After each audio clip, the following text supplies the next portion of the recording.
What's up, guys?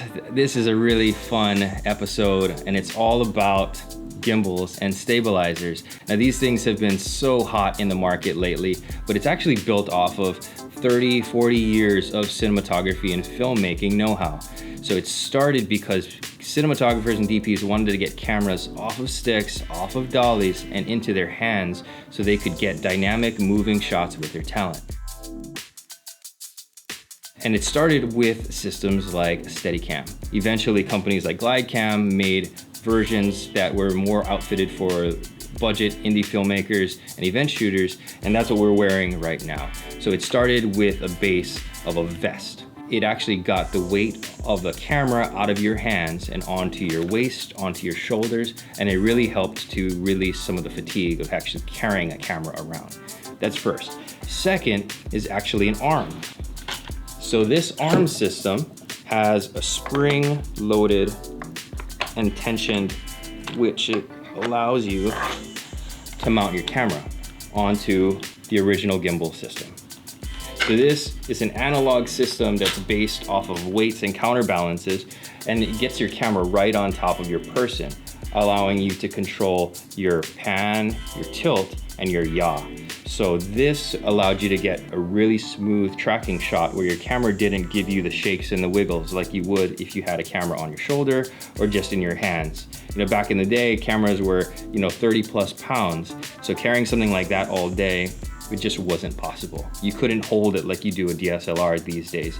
So systems like this were imperative if you wanted to get cameras in the hands of operators. So one thing that this did was it controlled all of those accesses, those three accesses. This right here, the spring-loaded arm, allows you to control this bounce right here. So when you have a heavy camera in your hands, one of the things that you struggle with is when you walk, you naturally bounce because your feet move up and down. So this arm right here helps to take out some of that shake, some of that natural human element movement. And this right here is how the big boys and girls still do it today. But this actually led to this. About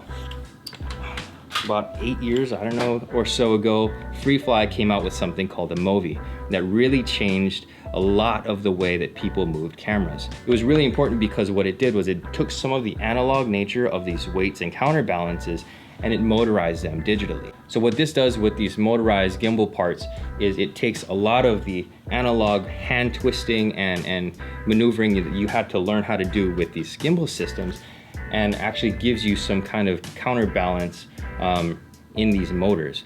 And that makes for much smoother, much more repeatable shots. You can get pans and tilts that you never would have gotten with these analog systems.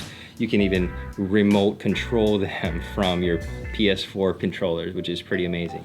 So these were actually built for cinema cameras like Reds, and eventually Alexa Minis and those types of cameras because they were actually made for filmmakers. Eventually, indie filmmakers and event shooters and all of those guys started to pick these things up and shoot commercials with them. And eventually, like everything that's big, becomes small. And then you got guys like DJI who build these one-handed systems. So it goes from this dual-handed, huge 10, 20-pound systems into these light, compact things that you can throw in a backpack. So you guys are all familiar with what this is. And these things are great. You see these all time on events and weddings because this takes a lot of the human error and the education out of learning a full Steadicam or GlideCam setup. It's super light, it's really easy to maneuver and operate, and they're really cheap. That's a huge, huge, huge part of it. And it gets even smaller. We got guys like the DJI Osmo Pocket that literally fit in your pocket. It has a camera, 4K camera, stabilized with those same 3-axis moves. You can check out the video that we did right here if you want to know a little bit more about this guy that we use all the time for travel vlogs, for behind the scenes and all of that fun stuff. But the thing that's missing from all of these 3-axis gimbal setups is this spring hinge setup. So what this guy allows you to do is keep the camera from bouncing up and down. And right now, if you want to use a gimbal like this, you have to do that with your arms, which is still prone to a lot of human error. So I was really excited when these guys from D-Photo gave me a call and said, hey, we want to hook you up with this little contraption. It's going to change the way you use your little gimbals. And they sent me this. So this is a really, really cool way to get that fourth axis. And yes, it's small enough to fit in a backpack. So what you do is you take this guy,